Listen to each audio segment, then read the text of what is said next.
এখন তোমরা অনেকেই কোশ্চেন করো উৎসুক মনের কিছু প্রশ্ন।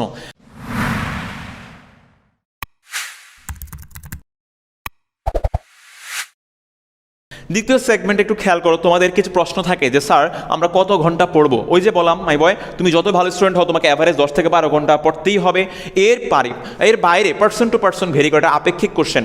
সো তোমার যতটুকু পড়লে ভালো হয় বা মনে থাকে বা তোমার কাছে মনে হয় তোমার ইফেক্টিভ হবে সেটা তুমি পড়ো, বাট অ্যাটলিস্ট 10-12 ঘন্টা তোমাকে পড়তে হবে। সো পড়ার সময়টা বাড়াইতে হবে এবং তোমাকে নিজের মনে করে সেট করতে হবে যে না আমার কতটুকু পড়া উচিত, অবশ্যই জানা বিষয়। কিছুই পারি না, আমাকে দিয়ে হবে না, এখন শুরু করলে কি পারবো, মনে থাকে না, এই ধরনের কোশ্চেন তোমরা ফেস করো।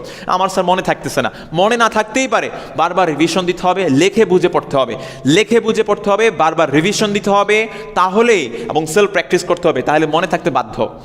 এরপরে দেখেন স্যার কিছুই পারি না, হ্যাঁ পারবে না, একদিন পারবে, অবশ্যই পড়তে পড়তে তুমি পারবে ডিয়ার স্টুডেন্টস। আমাকে দিয়ে হবে না, অবশ্যই তোমাকে দিয়ে হবে ডিয়ার স্টুডেন্টস, তোমাকে দিয়ে হবে। তাহলে কাকে দিয়ে হবে? যদি সবাই মনে করতো আমাকে দিয়ে হবে না, তার আলটিমেটলি কেউ চান্স পাইতো না, সবাই কিন্তু চান্স পায়, বুঝতে হবে। এই যে 25টা সিটের মধ্যে একটা সিট লড়াই করতেছো, তার মানে কি ও বেশি ইফেক্টিভ। সো আমার এই যে আমাকে দিয়ে হবে না কথাটা ভুল, তোমাকে দিয়ে হবে, নিজের উপর আস্থা রাখো, পরিশ্রম চালিয়ে যাও। এখন শুরু করলে পারবে, অবশ্যই পারবে তুমি এখন শুরু করলে স্টুডেন্টস। অনেকে তোমরা ইঞ্জিনিয়ারিং প্রিপারেশন নিয়েছো, ভার্সিটি প্রিপারেশন নিয়েছো, এই মুহূর্তে থেকে এখন যদি মাইন্ড সেট করো যে আমি মেডিকেল পড়বো, অবশ্যই তুমি প্রিপারেশন নেওয়া শুরু করো এবং তোমাকে এই ট্রিকসগুলো ফলো করে আগাইতে হবে।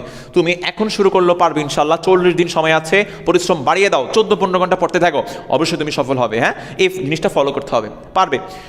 জিকেই ভয় পাই, কমন পাবো তো? তোমাদের একটা কোশ্চেন যে স্যার আমি আসলে জেনারেল নলেজ ইংলিশ অনেক ভয় পাচ্ছি, এগুলো আসলে কোত্থেকে আসে, কমন পাবো? হ্যাঁ, এটার একটা বিষয় যে আমি বললাম তোমাদের একটু আগেই, জেনারেল নলেজ এবং ইংলিশের জন্য medical, dental, BCS, Jahangirnagar, Dhaka varsity, Jagannath, SU, এগুলোর কোশ্চেন পড়তে হবে। তো এখান থেকে অনেকগুলো কমন সরাসরি চলে আসে। এর বাইরে সাম্প্রতিক জেনারেল নলেজ বুলেটিনগুলো দেখতে হবে, একটু বাংলাদেশ বিষয়, কিছুটা আন্তর্জাতিক বিষয় দেখতে হবে, মুক্তিযুদ্ধ, বাংলাদেশ, বঙ্গবন্ধু, এগুলো দেখতে হবে। সো এই যে জেনারেল নলেজ এবং ইংলিশের বিষয়গুলো তুমি নিজে আগে দেখবে কি আসে, সো এগুলো অনুযায়ী পড়বে, অবশ্যই ইনশাআল্লাহ কমন পাবে, ভয় পাওয়ার কিছু নাই। ডেইলি 2 ঘন্টার মতো জেনারেল নলেজ ইংলিশ প্র্যাকটিসে রাখো।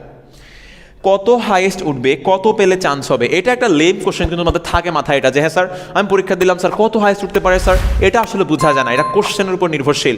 ওই সেশনের স্টুডেন্টগুলো কীরকম এবং ওই পরীক্ষার কোশ্চেনটা কেমন হয়েছে, এক্সট্রা ইনফরমেশন কতটুকু এসেছে, এই সব কিছুর উপর কিন্তু হাইয়েস্ট মার্কস নির্ভরশীল। সো তুমি এটা বুঝতে পারবে না যে আসলে কত। নর্মালি অ্যাভারেজ ধরতে গেলে 85, 86 থেকে 90, 85 to 90 পর্যন্ত নর্মালি ম্যাক্সিমাম বা হাইয়েস্ট উঠে, 85 to 90-র মধ্যে নর্মালি হাইয়েস্ট উঠে। সো তুমি এটা ধরে নাও যে হ্যাঁ 85 to 90 উঠবে, বাট তোমার কাজ সেটা না, তোমার কাজ হচ্ছে কত পেলে চান্স হবে, এটা ভুল কথা। তুমি তোমার মতো পরিশ্রম করতে থাকো, বড় বড় ভালো ভালো বিভাগীয় মেডিকেলগুলো স্বপ্ন থাকবে, তোমার স্বপ্ন বড় রাখবা। সো তুমি কত পেলে চান্স হবে কথা যদি বলতে চাও, এভারেজ তোমাকে টার্গেট থাকবে যে স্যার আমি 80 আপ ক্রস করবো। আমার নেগেটিভ খাওয়ার পরও যদি স্যার আমার মার্কস 80 আপ থাকে, স্বপ্ন থাকতে হবে এটা, বারবার বলছে নেগেটিভ খাওয়ার পরও তোমার যদি মার্কস 80 আপ থাকে, এই কত পেলে চান্স হবে, তখন তুমি চান্স নিশ্চিত। আর মিনিমাম একটা রেঞ্জ ধরলে 75 ধরতে হবে। হ্যাঁ 75, রিস্ক কিন্তু হয়ে যায়, কোশ্চেন সহজ হলে কিন্তু চান্স পাওয়ার হার কিন্তু কম মার্কসে কমে যায়। এই জন্য মিনিমাম 75 তোমার টার্গেট থাকবে, ম্যাক্সিমাম তুমি 90 ক্রস করো, কোনো সমস্যা নেই, স্বপ্ন বড় রাখবে।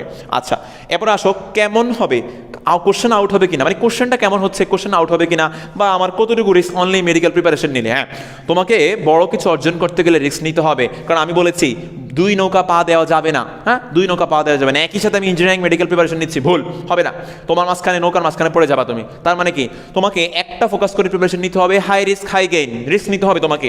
কোশ্চেন কেমন হবে সেটা তোমার বিষয় না, তোমার বিষয় হচ্ছে বেসিক অর্জন করে, মুখস্থ করে, মেন বই ভিত্তিক পড়াশোনা করো, এক্সট্রা ইনফরমেশন গ্যাদার করো, টাইম ম্যানেজমেন্ট ঠিক রাখো, তুমি অবশ্যই চান্স পাবে। কোশ্চেন ম্যাটার না, কোশ্চেন তোমার জন্য একা কঠিন না, সবার জন্যই কঠিন।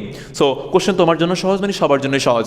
সো তোমার কাজ কোশ্চেন কেমন হবে সেটা না, তোমার কাজ তোমার কতটুকু পড়া হয়েছে, কি গ্যাপ রয়েছে সেটা ফিল আপ করা।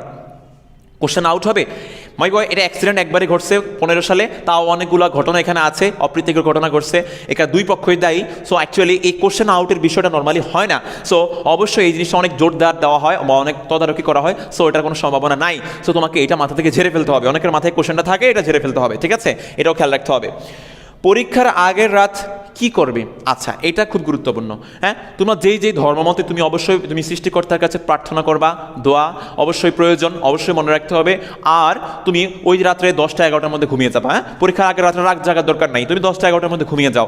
ওই দিন পুরোটাই হচ্ছে তুমি তোমার এক্সক্লুসিভভাবে যেগুলো কষ্ট হইতো মনে রাখার জন্য, একটু চেষ্টা করবো মনে রাখার জন্য, নতুন করে কোনো ইনফরমেশন মাথা ঢোকাতে যাবা না, যেগুলো পড়ছো বারবার একটু রিভিশন দেওয়ার চেষ্টা করো। আর সবচেয়ে হাইলাইটেড এবং যে চার্টগুলো অর্ডারগুলো, গ্রাফগুলো, ঠিক আছে, কিছু ন্যামোনিক্স এবং কিছু সাল, মানে কিছু বিজ্ঞানী বা তোমার কিছু ব্যবহার, এই যেগুলো একটু মনে থাকে না ওই জিনিসগুলো একটু দেখবা পরীক্ষার আগের রাত্রে, হ্যাঁ, অনেক কাজে দিবে ইনশাল্লাহ। আর কয়বার রিভিশন দিব এটা আসলে মাই বয় পার্সেন্ট টু পার্সেন্ট ভেরি করে। আমার কথা বলতে গেলে আমি 30-40 বার রিভিশন দিয়েছি আমি আমার অ্যাডমিশন লাইফে। আমি কলেজ থেকে প্রিপারেশন নিয়েছিলাম মেডিকেল ইউনিভার্সিটি ডেন্টাল অ্যাডমিশনের জন্য, বাট তোমাদের বিষয়টা আলাদা, সো সবার জন্য একরকম না। রিভিশনের যে বিষয়টা একটা অ্যাডমিশন লাইফে তোমার হচ্ছে 3-4 মাসে অবশ্যই 6-7 বার রিভিশন দেওয়া উচিত, 6-7 বার রিভিশন দেওয়া উচিত। যেহেতু হাতে সময় আছে 40 দিনের মতো, এর মধ্যে তোমাকে 3 বার রিভিশন দিতে হবে। কেমনে দিবা তোমার ব্যাপার, বাট তোমাকে 3 বার রিভিশন দিয়ে পরীক্ষা হলে বসতে হবে এই 40 দিনের মধ্যে। So revision must. তুমি যত বেশি রিভিশন দিবে তত বেশি জানবে। সো তোমাদের আশা করছি এই কোশ্চেনগুলোর মাধ্যমে তোমাদের অ্যান্সার কিন্তু চলে আসছে ইনশাল্লাহ। সো তুমি কি করবে এবং তোমার কিছু কোশ্চেনের অ্যান্সার আমি আশা করছি দিতে পেরেছি।